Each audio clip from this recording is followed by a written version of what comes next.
The night everything changed wasn't just any night. It was my mother-in-law's birthday dinner. A gathering of smiling faces, expensive wine, and forced laughter. I never liked these events, but I showed up, like I always did, out of respect. Or maybe just out of habit. I arrived late, not on purpose, just work ran over. The moment I stepped into the dining hall of the fancy restaurant my wife, Olivia, had booked, I knew something was off. The table was full, every seat occupied. Every seat except one. Mine. I glanced at Olivia, standing by her mother, laughing at something one of her cousins said. When she finally turned to me, her eyes barely flickered with recognition before she smirked. "Oh, isn't there the right number of seats?" she said, loud enough for everyone to hear. A wave of laughter rippled through the room. Her uncle, some balding guy who always smelled like cheap cigars, slapped the table and wheezed. I looked around, waiting for someone to say something, to offer me a chair, to at least acknowledge what was happening. But no one did. I exhaled sharply and forced a chuckle, not because I found it funny, but because I wasn't about to give them the satisfaction of seeing me react. Instead, I pulled out my phone, checked the time, and said evenly, "I guess I'm not part of the family." And then I walked out. Not in a rage. Not in a dramatic storm. Just a quiet, deliberate exit. The kind that leaves people unsettled. And it did. 30 minutes later, I got a text from Olivia. "Where are you?" I ignored it. Then another. "Seriously, come back." That was a joke. I stared at my screen, my jaw clenched so tight it hurt. A joke. Yeah, just like all the other times. Like when her sister joked about how I wasn't on their level financially. Like when her mother joked about Olivia settling for me. Like when Olivia herself joked about how my job wasn't as prestigious as her brother's. It had been 6 years of jokes. And 6 years of me laughing along because I loved her. Not tonight. I drove, no destination in mind, just needing to be anywhere but there. My hands tightened around the wheel as my mind played through all the other times Olivia had brushed me aside, made me feel like an accessory, a background character in her carefully curated life. And then, something clicked. I had been blind. Because I wasn't just an accessory. I was disposable. And I was about to find out exactly how disposable. I drove aimlessly through the city, my fingers gripping the steering wheel tighter than necessary. The streetlights blurred past, and my thoughts churned, replaying every moment of that dinner. The laughter. Olivia's smirk. The way not a single person had even tried to offer me a seat. I wasn't part of the family. That much was clear. My phone vibrated again. "Olivia, don't be dramatic. Come home." Dramatic. That word made something snap inside me. I pulled over into an empty gas station lot, staring at the message. My thumb hovered over the keyboard, but I didn't reply. Instead, I sat there, the glow of the street lamp casting a dull light over the car, my mind racing with everything I had been too blind to see. The night she came home late. The way she started dressing up for girls' nights, like she was going on a damn date. The way she pulled away when I touched her. And then there was last Saturday. She had been weird that day. Edgy. Checking her phone constantly. I had walked into the kitchen just in time to see her tuck it away quickly, her face blank, too blank. I had let it slide then. Told myself I was overthinking. Now, I wasn't so sure. My chest tightened as a sick feeling crawled up my spine. I needed answers. I started the car, but instead of heading home, I drove to the one place that could tell me the truth, our phone account portal. Olivia never bothered with tech stuff. I handled all the bills, all the passwords. I pulled into a dark parking lot, opened my laptop, and logged in. My heart pounded as I navigated to the call and text history. Her most recent texts weren't to me. They were to a number I didn't recognize. A number she had been texting all day. And all night. And not just today. Every single day. I swallowed hard, my pulse hammering in my ears. I copied the number, pasted it into a reverse lookup site, and waited. A name popped up. Nathan Carter. I didn't know a Nathan Carter, but Olivia did. My stomach twisted as I scrolled through the history. Late night calls. Dozens of messages. And then I saw the worst part. A hotel address. I sat there, staring at the screen, my hands ice cold. My mind screamed at me to stop, to shut the laptop, to pretend I never saw it. But I couldn't. I clicked on the location, my breath shallow. The timestamp was from 2 nights ago. The same night she told me she was at a work event. I gripped the edge of the laptop, my vision blurring with red-hot fury. She had lied. Again. And suddenly, everything, the missing seat, the humiliation, the jokes, it all made sense. I had been a fool, and I wasn't going to be one any longer. I closed the laptop, my hands shaking with a mix of rage and something colder clarity. This wasn't just suspicion anymore. This was real. Olivia was cheating, and she wasn't even being careful about it. The humiliation of that dinner had been bad enough, but this was worse. This was her treating me like I was nothing. Like I was some blind idiot who would never put the pieces together. I started the car and drove home, my mind spinning with everything I wanted to say, everything I wanted to do. I wasn't about to scream or break things. That would be too easy. No, I wanted her to feel this. I wanted her to see what it was like to be blindsided. When I pulled into the driveway, the house was dark. She was home. Of course she was. She had no idea I was on to her. I stepped inside, shutting the door softly behind me. The faint sound of the TV played from the living room. I found her curled up on the couch, scrolling through her phone like she didn't have a care in the world. She looked up, barely reacting. "Oh, you're back." That was it. No apology, no concern. Just oh. I stared at her, something inside me tightening. Yeah, didn't feel like sitting through dinner with people who don't give a damn about me. She sighed, tossing her phone onto the couch. Come on, it was a joke. You really left over that. I studied her, taking in how easily she dismissed what happened, how little it mattered to her. It wasn't just that, I said quietly. Something in my tone made her hesitate. Okay, well, you missed a great dinner. But whatever. You're home now. I ignored the bait. Where were you 2 nights ago? That got her attention. Her posture stiffened, just for a second, before she forced a scoff. I told you, a work thing. A work thing. I could hear her voice in my head, saying the same excuse when she came home late that night. I remember the smell of perfume that wasn't hers. The way she avoided my touch, slipping out of her dress before I could even get near her. I leaned against the wall, arms crossed. Which hotel was the event at? Her face barely flickered, but I saw it, that split second of panic before she smoothed it over with a fake laugh. What? Why are you even asking me that? I tilted my head. Because I checked our phone bill. The color drained from her face. I pulled out my phone, tapped the screen, and held it up. Nathan Carter. You've been texting him every day, calling him late at night. And 2 nights ago? You were at a hotel with him. Silence. Then she did what she always did. She lied. This is insane. You're checking my phone records now? Jesus, you sound crazy. I stepped closer, my voice razor sharp. Don't even try to flip this on me. Just tell me the truth. Her lips pressed together, and for a second, I thought she might actually come clean. But then she rolled her eyes. Oh my God, fine. You want the truth. She laughed, but it wasn't real. It was sharp, biting. Yeah, I was at a hotel. Yeah, I was with Nathan. And you know what? I don't even feel bad about it. I went still. She leaned back against the couch, arms crossed, smirking like she had won something. You've been so boring lately. So predictable. And honestly, Nathan gives me what you can't. That did it. The last piece clicked into place. She never respected me. Never cared. I stared at her, not with anger, but with something colder. And I knew exactly what I had to do. A heavy silence settled between us. She expected me to explode, to shout, maybe even beg. But I didn't. I just looked at her, and for the first time in years, I really saw her. She was still smirking, still lounging on that couch like none of this mattered. Like I was the one making a scene over nothing. I nodded slowly, taking in the weight of her words, the sheer disrespect dripping from every syllable. So that's it, I said, voice eerily calm. She shrugged. Yeah, that's it. What? You thought we were some perfect little couple. She scoffed. Wake up. I stopped loving you a long time ago. You're just there. Something inside me went dead. I didn't even feel rage anymore. Just clarity. I turned, walking toward our bedroom. Behind me, I heard her laugh. Oh, what? You're gonna go cry about it. I didn't answer. I grabbed my duffel bag from the closet, threw in enough clothes to last a week. My passport, my laptop, a few essentials. I wasn't going to waste another second in this house. I was halfway down the stairs when I heard her footsteps behind me. What the hell are you doing? I didn't stop. Leaving. Her laugh was sharp, almost disbelieving. Oh please, where are you going?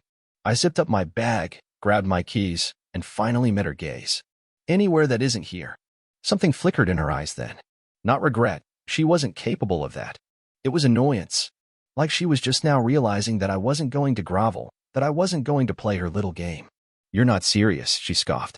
I slung the bag over my shoulder. Dead serious.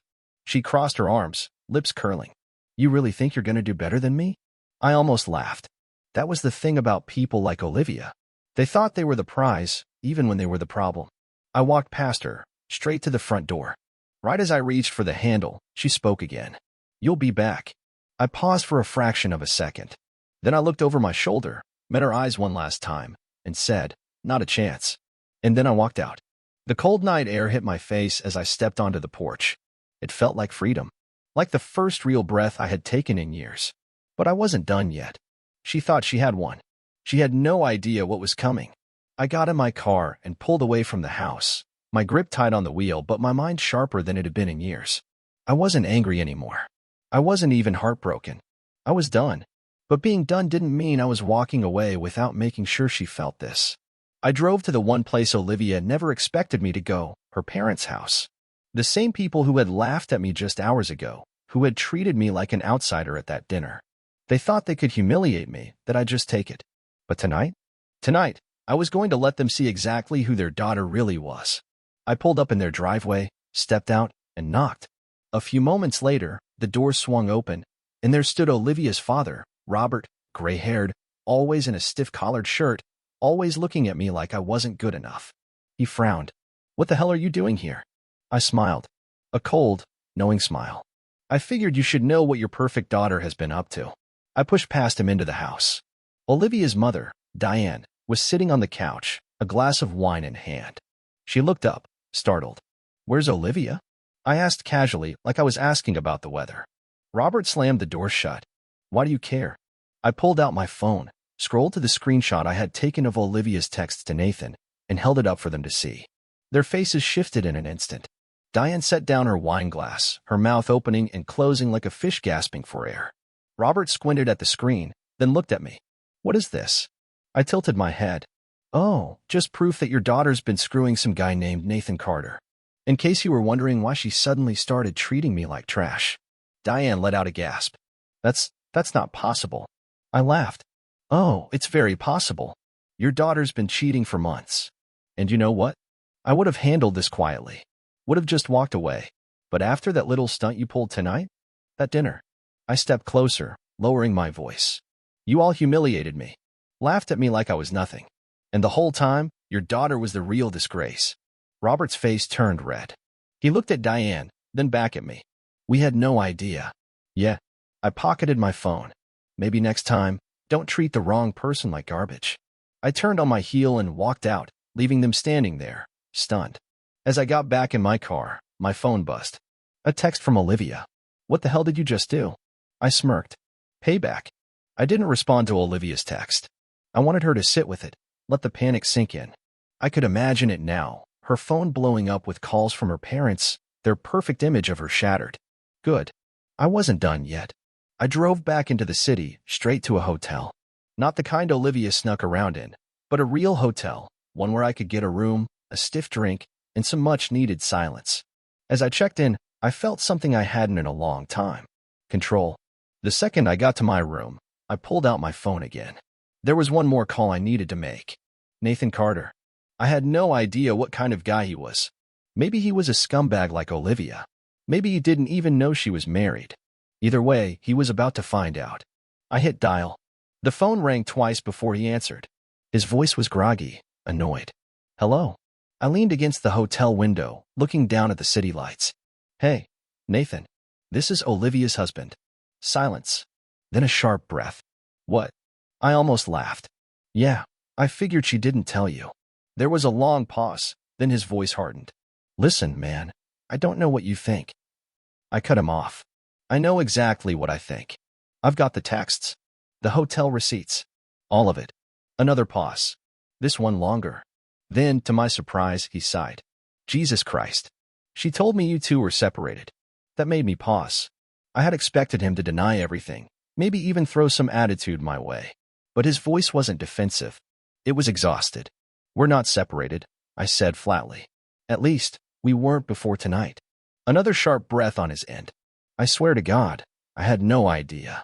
I almost believed him. Almost. You sure about that? I asked. Look, man, I don't need to lie to you. If I had known she was still with you, I wouldn't have touched her. I don't mess with married women. I ran a hand down my face. Well, congratulations. You just did. More silence. Then, in a bitter voice, he said, she's a piece of work, huh? I exhaled. You have no idea. For a few seconds, neither of us spoke. Then he let out a humorless laugh. So what now? You coming after me? I scoffed. Nah, you're not my problem. She is. He was quiet for a long time. Then, almost cautiously, he said, listen.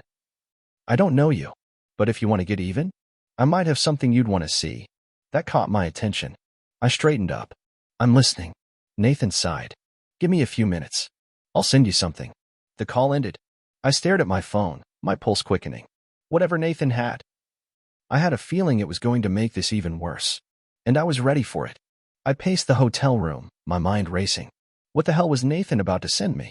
Another confirmation of what I already knew? Or was there something even worse lurking in the shadows? My phone buzzed. A message. Nathan, check your email. Sent you something you should see. I didn't hesitate. I opened my laptop, logged into my email, and there it was, a forwarded thread of messages and attachments. My stomach twisted as I clicked on the first one. It was a screenshot. Olivia's name at the top. Her messages to Nathan were clear as day. He's such a joke. I barely have to try anymore, and he still does whatever I want. Honestly, if he found out, who cares? He's too pathetic to leave. I clenched my fists. But it got worse. Another message, dated a month ago. Nathan, if I get caught, just play dumb. I'll handle it. He's not going to do anything. He never does. I scrolled faster, my pulse hammering. Attached to the last email was a video file. I hesitated. Then I clicked. The screen flickered to life.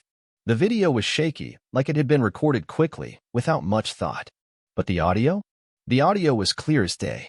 Olivia's voice. Yeah, I'll be home later. No, he won't suspect anything. He's too busy being a good husband or whatever. God, you should see the way he looks at me like I'm some saint. It's pathetic. Nathan's voice responded, but I barely heard it. My ears were ringing. Then Olivia laughed. Honestly, I don't even know why I married him. Probably just needed a placeholder until someone better came along. I slammed the laptop shut. For a moment, I couldn't move, couldn't breathe. I had known she was a liar, a cheater, a selfish excuse for a human being. But this was another level. A placeholder. Something inside me hardened, turned to ice. I grabbed my phone and typed out a single message to Olivia. Pack your things. You're leaving tomorrow. It took less than a minute for her to reply. Excuse me. I smiled. A sharp, humorless smile. I saw everything. Every text. Every video. Every word you said about me. And guess what? You're right. I won't do anything. I waited a second, then sent the next message. Because you're not worth it. Her typing bubble popped up instantly. Then it disappeared. Then popped up again. I imagined her sitting in our house, panicking, scrambling for a way to manipulate her way out of this. Too late. I turned off my phone, leaned back in the chair, and let out a breath. Tomorrow, she'd come home to the consequences she never saw coming. Morning came, and I was already up, drinking bad hotel coffee, staring at my phone. No new messages from Olivia. No desperate calls. She was planning something. I knew her too well. I checked out of the hotel, got in my car, and drove home. The moment I pulled into the driveway, I saw her car parked where it always was, like nothing had changed. But everything had. I stepped inside, and there she was, standing in the living room, arms crossed, ready for battle. So, you think you can just kick me out? She sneered. I shut the door behind me. I don't think. I know. She let out a sharp laugh, shaking her head. You're being ridiculous. You don't get to just throw me out of my house. I smirked. Our house. And actually, yeah, I do. Because I already called a lawyer. That shut her up. For a second, at least. Her eyes narrowed, calculating. You wouldn't. I pulled my phone from my pocket, scrolled to the email from the lawyer's office, and held it up. Filed this morning. Her face twisted with something ugly, anger, desperation, maybe even fear. You're a pathetic little man. You know that? I shrugged. Maybe. But at least I'm not a lying, cheating, backstabbing. Spare me the dramatics. She rolled her eyes, but her voice wasn't as steady as before. You think you're going to be some big winner in this? You're nothing without me. I laughed. Actually laughed. Olivia, the only thing I'm losing here is dead weight. Her face turned red. She opened her mouth to fire back, but before she could, I walked past her and straight to the hallway closet. Pulled out a suitcase. Start packing, I said. I want you out by the end of the day. She scoffed. And where exactly do you think I'm going? I smirked. I don't care. Maybe Nathan's got a spare room. Her expression flickered, just for a second. Just enough for me to see it. She hadn't told him. She'd been so sure she could talk her way out of this, keep her double life going. Not anymore. She tried one last time. Dropped her arms, softened her voice. Look, we don't have to do this. We can fix things. I raised an eyebrow. You called me pathetic 10 minutes ago. Her lips pressed together. I leaned in just slightly, lowering my voice. And I meant what I said last night. You're not worth it. Something in her broke then. Her mask slipped. She grabbed the suitcase and yanked it open, her movements sharp, angry. I watched her shove clothes inside, muttering curses under her breath. It didn't matter. She could call me every name in the book. By the end of the day, she'd be gone. She packed like she was trying to break something. Clothes stuffed into the suitcase without folding, drawers slammed shut so hard I thought they'd break. Every few minutes, she'd throw a glare my way, like she expected me to change my mind. I didn't. I stood in the doorway, arms crossed, watching. I wasn't going to make this easy for her. She wanted to humiliate me? Treat me like a fool? Make me feel like I was nothing? Now she got to feel what it was like to have no control. When she finished stuffing her things into the suitcase, she yanked the zipper closed and turned to me, lips curled in a sneer. You'll regret this. I let out a slow breath, tilting my head. You know what's funny? That's exactly what your family looked like last night, right after I told them everything. Her smirk vanished. You. I nodded, stepping closer. Oh yeah. You should have seen their faces. Mommy and Daddy? Stunned. Like someone smacked them across the face. They couldn't believe their golden girl was nothing but a lying, cheating. Shut up. I smiled. Touch a nerve. Her hands curled into fists. You're such a petty little man. I leaned against the doorframe. And yet I'm not the one dragging a suitcase out of the house I pay for. Her face twisted in fury, but she didn't have a comeback. She knew I had one. She grabbed her suitcase and stomped toward the door, yanking it open. The moment she stepped outside, I followed, just to watch. The sky was gray, the wind sharp. She looked small standing there, clutching her luggage like a defeated soldier. For the first time in years, I felt light. She turned to me one last time, eyes flashing. You think you're better than me now? I didn't even hesitate. I always was. She opened her mouth, then shut it. She had nothing left to say. Without another word, she turned and walked to her car, tossing the suitcase into the trunk. I stood in the doorway, arms crossed, watching as she drove away. The second her car disappeared down the street, I let out a breath I didn't realize I had been holding. It was over. I stepped back inside, shutting the door behind me. The house was silent, but it didn't feel empty. It felt free. I wasn't broken. I wasn't lost. I was done. And for the first time in years, that felt like the best thing in the world. The silence in the house was different now. It wasn't heavy. It wasn't suffocating. It was mine. I walked through the living room, the kitchen, running my fingers along the counters, noticing things I hadn't before. The absence of her perfume in the air. The way the house suddenly felt bigger without her in it. I sat down on the couch, stretching my legs out, and for the first time in years, I didn't feel like I had to prove myself. I didn't have to impress, didn't have to chase someone who didn't even respect me. I had one. My phone buzzed. A message from Nathan. She just called me. Wanted me to take her in. I told her to go to hell. I smirked. I typed back. Guess she ran out of options. Nathan replied almost instantly. She played us both. Good luck, man. You're better off. Damn right I was. I tossed my phone onto the table, stood up, and stretched.